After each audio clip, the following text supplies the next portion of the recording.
Hello everyone, आज हम देखेंगे आपके विभिन्न प्रतियोगी परीक्षाओं के लिए जो इम्पोर्टेंट क्वेश्चंस होता है, जैसे कि आपका रेलवे का एग्जाम हुआ, बैंक हुआ, एसएससी हुआ या बीपीएससी हुआ, कोई भी आपका जो विभिन्न प्रकार के जो एग्जामिनेशन होते हैं कॉम्पिटिटिव लेवल के, उसके लिए जो हमारा है पार्ट 2 है। पार्ट 1 में हमने 30 क्वेश्चन किया हुआ है और ये हम पार्ट 2 कर रहे हैं। इसमें भी हम 30 क्वेश्चन करेंगे, तो आप इसको ध्यान से देखेंगे। और इस क्वेश्चन को करने के लिए हमारे पास जो है वो एक यूट्यूब पे एक नया तरीका होगा, जिसमें हम आपको टाइमिंग भी देंगे, उसका आंसर क्या हो वो भी बताएंगे, और आप क्वेश्चंस को समझने के लिए भी 15 सेकंड आपको टाइम दिया जाएगा। उस टाइमिंग पीरियड के अंदर आपको बताना है कि इसका सही आंसर क्या होगा।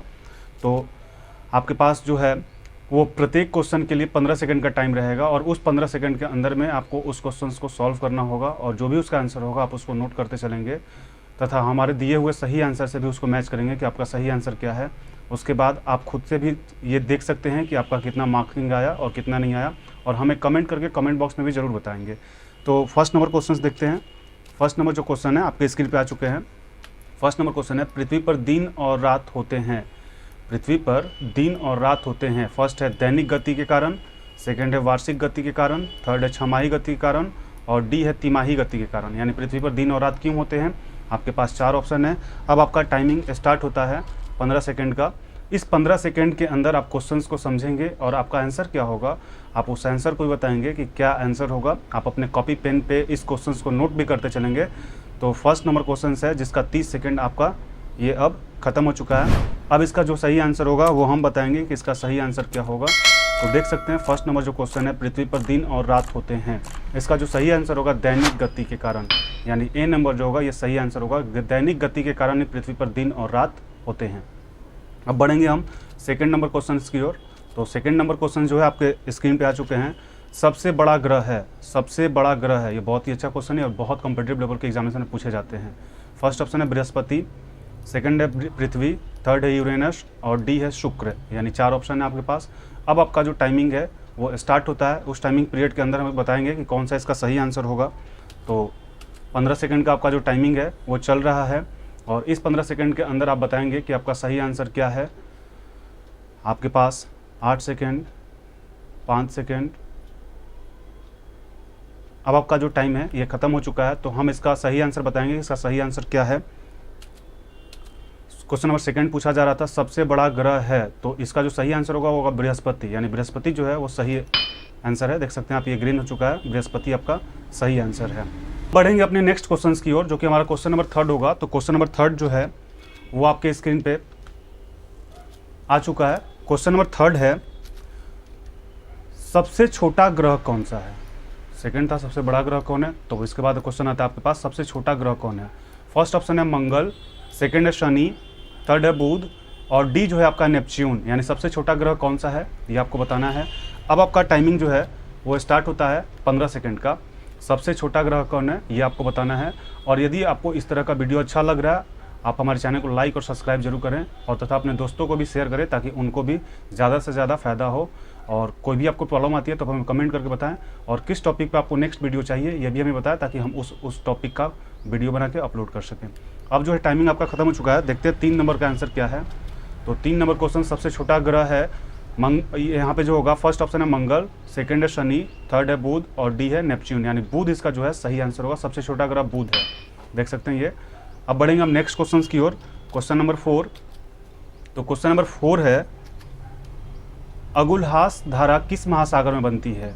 अगुलहास जो धारा है, जो वेव है, वो किस महासागर में बनती है। फर्स्ट है प्रशांत महासागर में, सेकंड है हिंद महासागर में, थर्ड है आर्कटिक महासागर में, और डी है अन्य। यानी इससे अलावा भी कोई है। अगुलहास धारा किस महासागर में बनती है। अब आपका टाइमिंग जो है 15 सेकंड का वो स्टार्ट है। आपको बताना है कि अगुलहास धारा किस महासागर में बनती है। ऑप्शन फर्स्ट है प्रशांत महासागर, हिंद महासागर, आर्कटिक महासागर और अन्य। तो आपका टाइमिंग जो है वो अब ख़त्म हो चुके हैं। अब इसका जो सही आंसर होगा वो हम बताएंगे। क्वेश्चन नंबर 4 का, अगुलहास धारा किस महासागर में बनती है, तो इसका आपका सही जो आंसर होगा वो होगा हिंद महासागर में। यानी हिंद महासागर में इसका जो है अगुलहास धारा बनती है। अब बढ़ेंगे हम क्वेश्चन नंबर 5 की ओर। तो क्वेश्चन नंबर 5 जो है वो आपके स्क्रीन पे आ चुका है।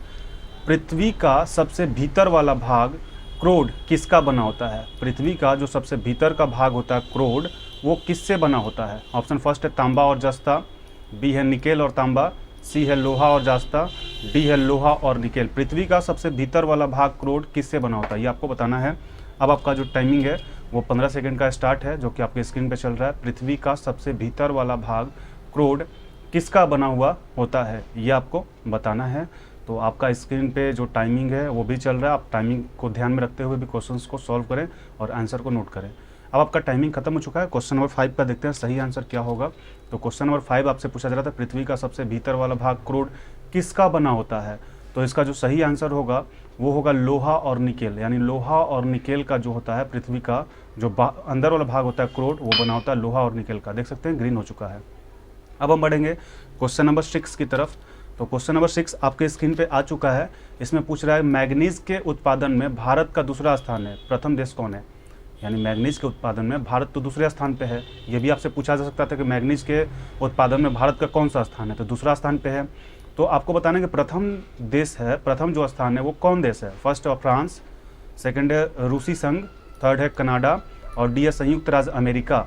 मैग्नीज के उत्पादन में भारत का दूसरा स्थान है, तो पहला स्थान कौन सा देश का है, ये आपको बताना है। अब आपका टाइमिंग जो है वो स्टार्ट है 15 सेकंड का। मैग्नीज के उत्पादन में भारत का दूसरा स्थान है, ये भी आपका क्वेश्चन है। और यदि दूसरा स्थान है तो पहला स्थान फिर कौन सा है, ये आपको बताना है। टाइमिंग जो है आपका वो ख़त्म हो चुका है। तो देखते हैं इसका सही आंसर क्या होगा। तो मैग्नीज के उत्पादन में भारत का जो स्थान है वो दूसरा है। प्रथम स्थान पे जो आपका कंट्री है वो आपका है रूसी संघ, यानी रूस जो है, रूस देख सकते हैं आप ग्रीन हो चुका है। इसका स्थान पूरे वर्ल्ड में पहले स्थान पे आता है, दूसरे स्थान पे भारत है। अब बढ़ेंगे नेक्स्ट 7 क्वेश्चंस की तरफ। तो 7 नंबर क्वेश्चन आपके स्क्रीन पे आ चुका है। निम्नलिखित में से कौन सा देश कोयले का सबसे बड़ा उत्पादक है। निम्नलिखित में से कौन सा देश है जो कोयले का सबसे बड़ा उत्पादक है। फर्स्ट है ब्राज़ील, सेकंड है भारत, सी है अमेरिका और डी है चीन। यानी आपको बताना है कि कौन सा कोयला सबसे ज़्यादा उत्पादन करता है। अब आपका टाइमिंग जो है वो चल रहा है 15 सेकंड का। निम्नलिखित में से कौन सा देश कोयले का सबसे बड़ा उत्पादक है। ब्राज़ील, भारत, अमेरिका, चीन। 15 सेकंड का टाइमिंग आपके लिए है, जिसमें से आपका जो 5 सेकंड टाइम जो है लेफ्ट बचा है, यानी बाकी है। अब आपका जो टाइमिंग है वो ख़त्म हो चुका है। तो देखते हैं क्वेश्चन नंबर 7 का सही आंसर क्या होगा। क्वेश्चन नंबर 7 था निम्नलिखित में से कौन सा देश कोयले का सबसे बड़ा उत्पादक है। इसका जो सही आंसर होगा वो अमेरिका, यानी सबसे ज़्यादा अमेरिका में कोयला निकलता है। देख सकते हैं आप, ये ग्रीन हो चुका है। अब हम बढ़ेंगे नेक्स्ट 8 नंबर क्वेश्चन की तरफ। तो 8 नंबर क्वेश्चन जो है आपके स्क्रीन पे आ चुका है। इनमें से किसको जापान का मैनचेस्टर कहा जाता है। इनमें से कौन सा जो ऑप्शन है आपके पास, कौन है जिसको जापान का मैनचेस्टर कहा जाता है। फर्स्ट है ओसाका, बी है टोक्यो, सी है नागासाकी और डी है याकोहामा। इनमें से किसको जापान का मैनचेस्टर कहा जाता है। अब आपका टाइमिंग 15 सेकंड का स्टार्ट है, जो कि आपके स्क्रीन पे शो कर रहे हैं। इस 15 सेकंड के अंदर आपको जो भी आंसर होगा उसको अपनी कॉपी पे नोट करना चाहिए, और जो भी आंसर हम बताएंगे आपको देखना चाहिए कि आपने कितने मार्क्स गेन किया। अभी तक हम क्वेश्चन नंबर 8 पे हैं, तो इसका टाइम आपका ख़त्म हो चुका है। अब देखते हैं इसका सही आंसर क्या है। तो इनमें से किसको जापान का मैनचेस्टर कहा जाता है। इसका जो सही आंसर होगा ओसाका। ओसाका को जापान का मैनचेस्टर कहा जाता है। अब हम बढ़ेंगे क्वेश्चन नंबर 9 की तरफ। तो क्वेश्चन नंबर 9 जो है वो आपके स्क्रीन पे आ चुका है। भारत के स्वतंत्रता संघर्ष के दौरान डिकेन एजुकेशन सोसाइटी नामक संस्था की स्थापना किसने की थी। भारत जब स्वतंत्र हो रहा था, उस जब संघर्ष लड़ रहा था, तो उस समय डिकेन एजुकेशन सोसाइटी नामक संस्था का स्थापना किसने की थी। फर्स्ट ऑप्शन है जवाहरलाल नेहरू, सेकंड है रविंद्रनाथ टैगोर, थर्ड है बाल गंगाधर तिलक और डी है व्योमेश चंद्र बनर्जी। यानी 4 ऑप्शन है, आपको बताने हैं। टाइमिंग अब आपका स्टार्ट है 15 सेकंड का। भारत में स्वतंत्रता संघर्ष के दौरान डिकेन एजुकेशन सोसाइटी नामक संस्था की स्थापना किसने की थी, ये आपको बताना है। 4 ऑप्शन आपके पास है जो कि आपके स्क्रीन पे शो हो रहे हैं। अब आपका जो टाइमिंग है वो ख़त्म हो चुका है। तो देखते हैं क्वेश्चन नंबर 9 का सही आंसर क्या होगा। क्वेश्चन नंबर 9 है जिसमें पूछा जा रहा था भारत के स्वतंत्रता संघर्ष के दौरान डिकेन एजुकेशन सोसाइटी नामक संस्था की स्थापना किसने की थी। तो इसका जो सही आंसर होगा वो होगा बाल गंगाधर तिलक, यानी ये आपका सही आंसर है, बाल गंगाधर तिलक। अब बढ़ेंगे क्वेश्चन नंबर 10 की तरफ। तो क्वेश्चन नंबर 10 जो है आपके स्क्रीन पे आ चुका है। इसमें आपसे पूछ रहा है 1857 के गदर के समय भारत का गवर्नर जनरल कौन था। 1857 गदर के समय भारत का जो गवर्नर जनरल था वो कौन था, ये आपको बताना है।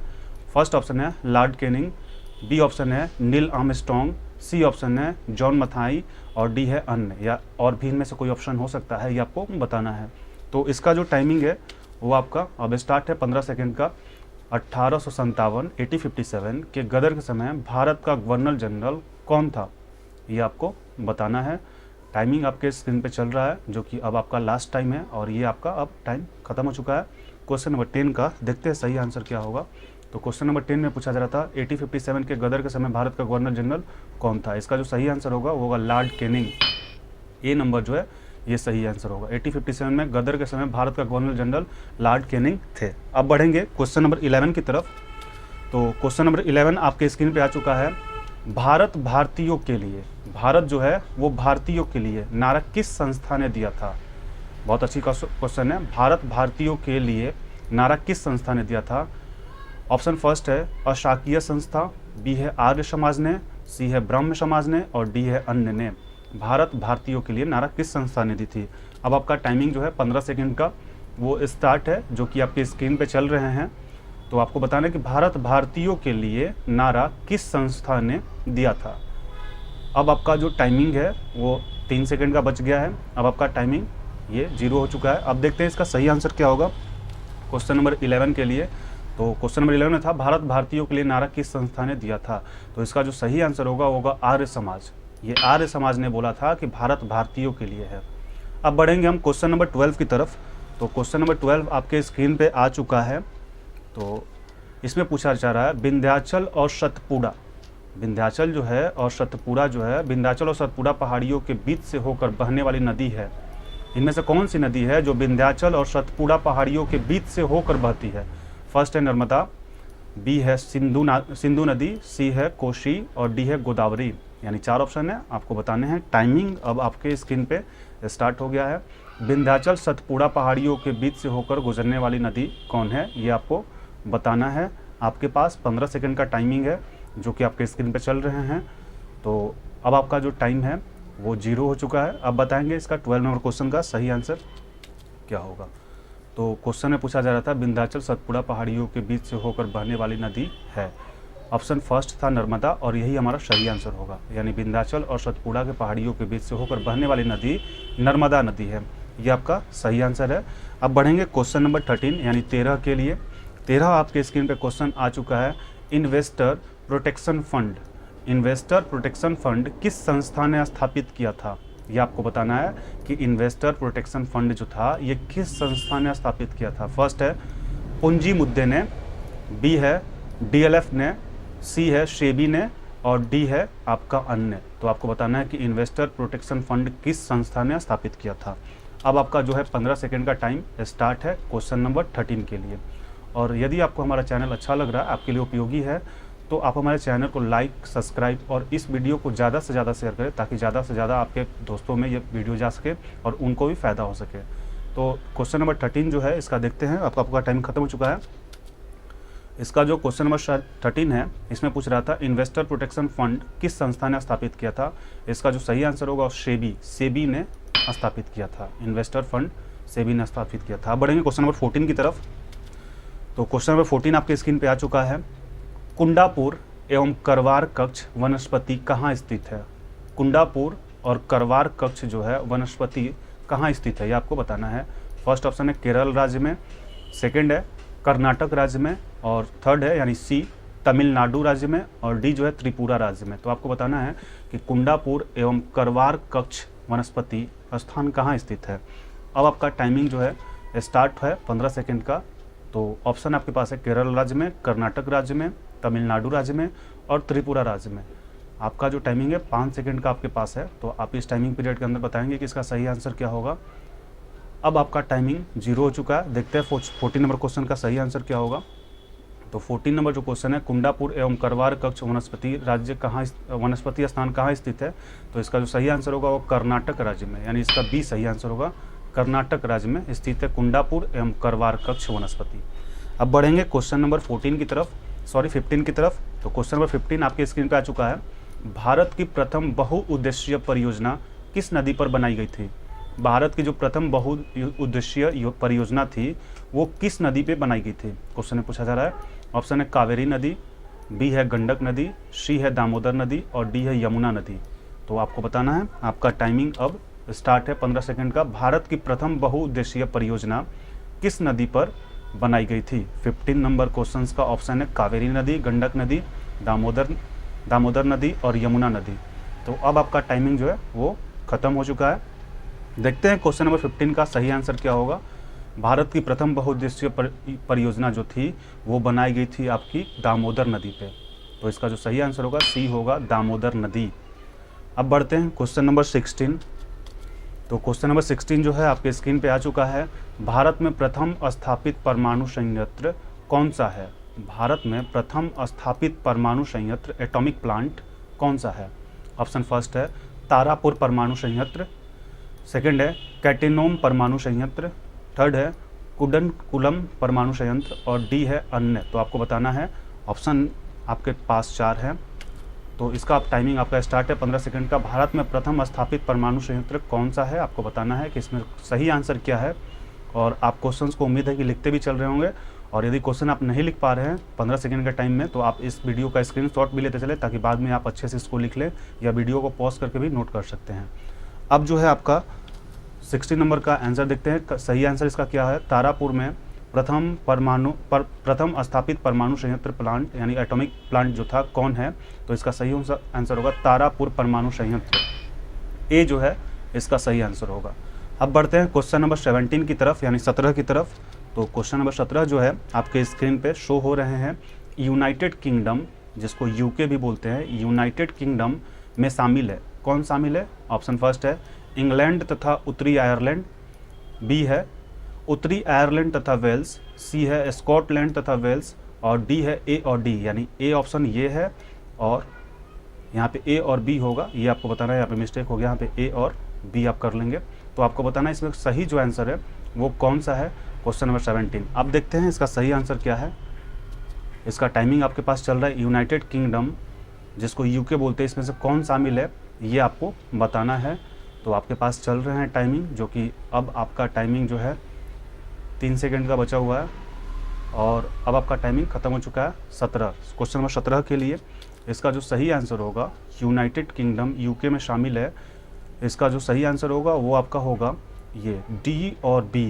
यानी ये जो है ऑप्शन आपके पास, ये ए और बी, ये सही आपका आंसर होगा। यहाँ पे बी होगा, तो आप इसको नोट कर लेंगे। यानी ए और बी जो है ये आपका सही आंसर होगा। अब बढ़ते हैं क्वेश्चन नंबर 18 की तरफ। तो क्वेश्चन नंबर 18 जो है आपके पास,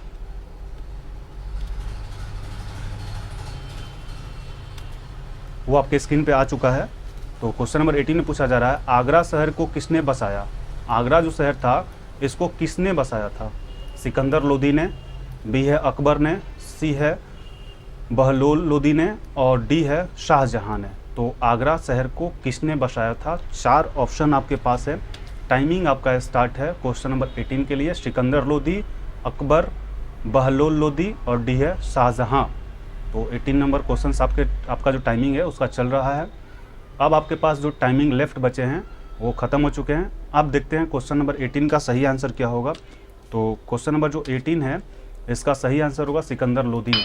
यानी आगरा शहर को जो बसाया था उनका नाम है सिकंदर लोदी, यानी सिकंदर लोदी ने आगरा शहर को बसाया था। अब बढ़ेंगे क्वेश्चन नंबर 19 की तरफ। तो क्वेश्चन नंबर 19 जो है आपके स्क्रीन पे आ चुका है। राष्ट्रीय प्रतीक के निचले भाग में उत्कीर्णित शब्द सत्यमेव जयते किस संदर्भ से लिए गए हैं? बहुत ही अच्छा क्वेश्चन है ये 19 नंबर क्वेश्चन। राष्ट्रीय प्रतीक के निचले भाग में जो उत्कीर्ण है शब्द सत्यमेव जयते किस संदर्भ से लिए गए हैं? फर्स्ट है पुराण, बी है जातक, सी है मुद्गलोपनिषद और डी है महाभारत। यानी आपको बताना है कि राष्ट्रीय प्रतीक के निचले भाग में उत्कीर्ण शब्द सत्यमेव जयते किस संदर्भ के लिए लिया गया है। अब आपका जो टाइमिंग है वो 15 सेकंड का स्टार्ट है और इस 15 सेकंड के अंदर में आप अपने कॉपी पेन इसका जो सही आंसर है उसको नोट करते चले और हमारे बताए हुए सही आंसर से आप मैच करें। आपने कितना मार्क्स गेन किया ये भी हमें कमेंट करके कमेंट सेक्शन में ज़रूर बताएं ताकि हमें पता लग पाए। अब जो है क्वेश्चन नंबर 19 इसका टाइमिंग ख़त्म हो चुका है। तो देखते हैं इसका सही आंसर क्या होगा। राष्ट्रीय प्रतीक के निचले भाग में उत्कीर्ण शब्द सत्यमेव जयते किस संदर्भ से लिया गया था? तो जो इसका सही आंसर होगा वो होगा मुद्गलोपनिषद से। ये जो आपका है सी नंबर, ये आपका सही आंसर है। अब बढ़ेंगे हम क्वेश्चन नंबर 20 की तरफ। तो क्वेश्चन नंबर 20 आपके स्क्रीन पे आ चुका है। इसमें बोला जा रहा है अशोक के शिलालेखों की लिपि क्या है। अशोक के शिलालेखों की लिपि क्या है, ये आपको बताना है। फर्स्ट है गुरुमुखी, बी है ब्राह्मणी, और सी है देवनागरी, और डी है हायरोग्लाइफिक्स। अशोक के शिलालेख से लिपि, अशोक के शिलालेखों की लिपि क्या थी, ये आपको बताना है। गुरुमुखी, ब्राह्मणी, देवनागरी, हायरोग्लाइफिक्स। तो अब बढ़ेंगे, आपका टाइमिंग स्टार्ट है 15 सेकंड का क्वेश्चन नंबर 20 के लिए। और इस समय पीरियड में, इस टाइम पीरियड में 15 सेकंड के टाइम में आप जो भी आंसर होगा उसको लिखते चलें। अब आपके पास जो टाइमिंग बचे हैं वो है 5 सेकंड, और बताने अशोक के शिलालेखों की लिपि क्या थी, इसमें से कौन सा लैंग्वेज जो था अशोक की शिलालिपि लिखी गई थी। तो देखते हैं क्वेश्चन नंबर 20 का जो सही आंसर होगा वो आपको होगा ब्राह्मणी लिपि में लिखी गई थी। अशोक के शिलालेखों की लिपि ब्राह्मणी लिपि में लिखी गई थी। अब बढ़ेंगे क्वेश्चन नंबर 21 के लिए। तो क्वेश्चन नंबर 21 जो है वो आपके स्क्रीन पे आ चुका है। बिहू निम्नलिखित में से किसका लोकप्रिय उत्सव है। जो बिहू है निम्नलिखित में से किसका लोकप्रिय फेस्टिवल है, उत्सव है। फर्स्ट है असम के लिए, बी है उड़ीसा के लिए, सी है बिहार के लिए, और डी है बंगाल के लिए। तो अब आपका जो टाइमिंग है क्वेश्चन नंबर 21 के लिए वो स्टार्ट है। बिहू निम्नलिखित में से किसका लोकप्रिय उत्सव है, ये आपको बताना है। आपके पास आपका जो टाइमिंग है वो चल रहा है। इस टाइमिंग पीरियड के अंदर आपको अपने आंसर को कॉपी पे लिख लेना चाहिए, और जो भी सही आंसर होगा आंसर को मैच करना चाहिए। तो अब आपका 21 के लिए आंसर, ये जो टाइमिंग है ख़त्म हो चुका है। अब देखते हैं बिहू निम्नलिखित में से किसका लोकप्रिय उत्सव है। तो ये होगा असम। असम का जो लोकप्रिय फेस्टिवल है, उत्सव है, वो है बिहू। अब बढ़ेंगे क्वेश्चन नंबर 22। तो क्वेश्चन नंबर 22 जो है वो आपके स्क्रीन पे आ चुका है। विवेकानंद रॉक मेमोरियल कहाँ स्थित है। विवेकानंद रॉक मेमोरियल कहाँ स्थित है। फर्स्ट ऑप्शन है अंडमान निकोबार, सेकंड ऑप्शन है लक्षद्वीप, थर्ड ऑप्शन है यानी सी केरल, और लास्ट जो फोर्थ ऑप्शन है यानी डी तमिलनाडु। तो आपको बताना है विवेकानंद रॉक मेमोरियल कहाँ स्थित है। अब बढ़ते हैं, आपका टाइमिंग जो है वो स्टार्ट है 15 सेकंड का। तो इस टाइमिंग में आपको बताना है कि विवेकानंद का जो रॉक मेमोरियल है वो कहाँ स्थित है। आपका टाइमिंग चल रहा है आपके स्क्रीन पे। आपके पास जो है वो 3 सेकंड का और टाइम बचा हुआ है। अब आपका टाइम खत्म हो चुका है। देखते हैं इसका सही आंसर क्या होगा 22 नंबर क्वेश्चन के लिए। 22 नंबर क्वेश्चन में पूछा जा रहा था विवेकानंद रॉक मेमोरियल कहाँ स्थित है। तो इसका जो सही आंसर होगा वो आपका तमिलनाडु, यानी तमिलनाडु में विवेकानंद जी का रॉक मेमोरियल स्थित है। अब बढ़ेंगे क्वेश्चन नंबर 23 के लिए। तो क्वेश्चन नंबर 23 जो है आपके स्क्रीन पे आ चुका है। महात्मा गांधी को राष्ट्रपिता के रूप में उल्लेख सबसे पहले किसने किया था। महात्मा गांधी जो है हमारे राष्ट्रपिता है, इसका उल्लेख सबसे पहले किसने किया था। फर्स्ट ऑप्शन है सुभाष चंद्र बोस, सेकेंड ऑप्शन है जवाहरलाल नेहरू, थर्ड ऑप्शन है वल्लभ भाई पटेल, और सी ऑप्शन जो है इनमें से कोई नहीं। तो आपको बताना है कि महात्मा गांधी को राष्ट्रपिता के रूप में उल्लेख सबसे पहले किसने किया था। तो अब आपका टाइमिंग जो है वो स्टार्ट है 15 सेकंड का। बताना है कि महात्मा गांधी को राष्ट्रपिता के रूप में उल्लेख सबसे पहले किसने किया था। सुभाष चंद्र बोस, जवाहरलाल नेहरू, वल्लभ भाई पटेल, या इनमें से कोई नहीं। आपका टाइमिंग आपके स्क्रीन पे चल रहे हैं, और अब आपका टाइमिंग 0 हो चुका है। तो देखते हैं क्वेश्चन नंबर 23 का जो सही आंसर होगा कि महात्मा गांधी को राष्ट्रपिता के रूप में सबसे पहले उल्लेख किसने किया था, वो होगा सुभाष चंद्र बोस ने। यानी सुभाष चंद्र बोस ने ही सबसे पहले महात्मा गांधी को राष्ट्रपिता बोले थे। अब बढ़ेंगे क्वेश्चन नंबर 24 के लिए। तो क्वेश्चन नंबर 24 जो है आपके स्क्रीन पे आ चुका है।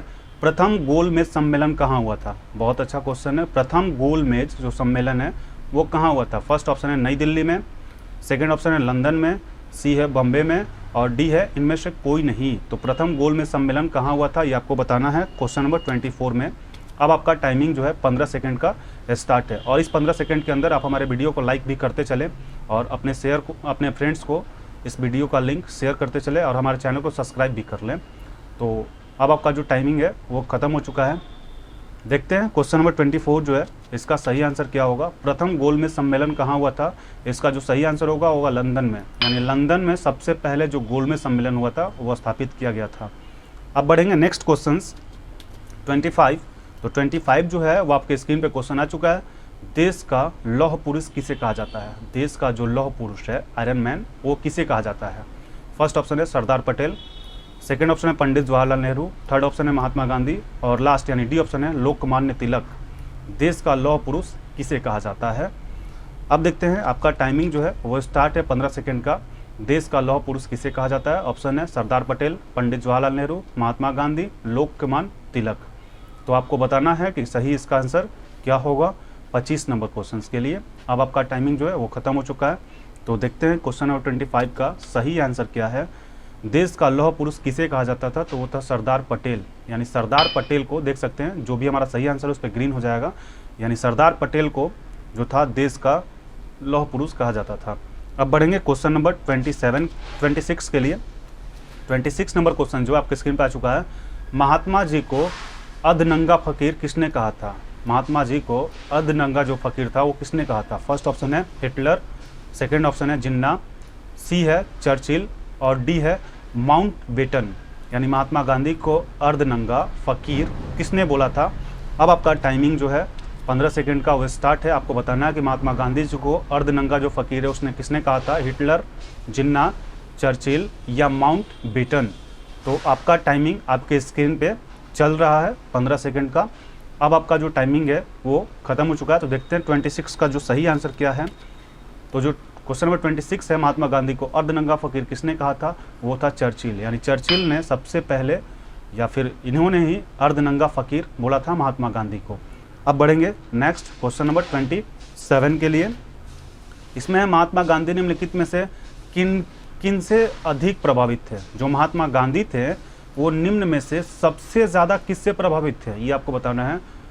ऑप्शन फर्स्ट है बर्नार्ड शा, सेकंड है लियो टॉल्स्टॉय, सी है कार्ल मार्क्स और डी है इनमें से कोई नहीं। तो महात्मा गांधी किससे सबसे ज़्यादा प्रभावित थे ये आपको बताने हैं। 4 ऑप्शन आपके पास हैं। अब बढ़ेंगे, आपका टाइमिंग जो है वो स्टार्ट है। आपको बताना है कि महात्मा गांधी निम्नलिखित में से किन से अधिक प्रभावित थे, ये आपको बताना है। आपका टाइमिंग चल रहा है आपके स्क्रीन पे, आपको दिख रहा है कि आपका 15 सेकंड का टाइम है जो कि अब आपका ख़त्म हो चुका है। अब इसका जो सही आंसर होगा वो हम बताएंगे कि महात्मा गांधी को निम्नलिखित में से सबसे ज़्यादा किससे प्रभावित थे। तो इसका जो सही आंसर होगा वो आपका होगा लियो टॉल्स्टॉय ने। लियो टॉल्स्टॉय ने महात्मा गांधी जो थे सबसे अधिक प्रभावित थे। अब बढ़ेंगे 28 की तरफ। तो 28 नंबर जो क्वेश्चन है वो आपके स्क्रीन पे आ चुके हैं। इस क्वेश्चन में आपसे पूछा जा रहा है कि महात्मा गांधी का जन्म हुआ था, महात्मा गांधी का जन्म कब हुआ था? तो ये बहुत अच्छा क्वेश्चन है कि महात्मा गांधी का जो जन्म था वो किस ईयर को हुआ था। ऑप्शन फर्स्ट है 1859, सेकंड है 1869, सी है 1879 और डी है 1889। यानी 1859, 1869, 1879 और 1889। अब आपका टाइमिंग जो है वो स्टार्ट है।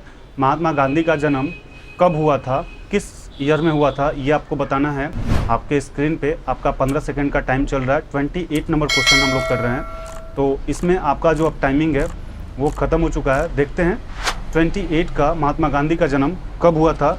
इसका सही आंसर जो होगा वो आपका होगा 1869, 1869 में महात्मा गांधी का जन्म हुआ था।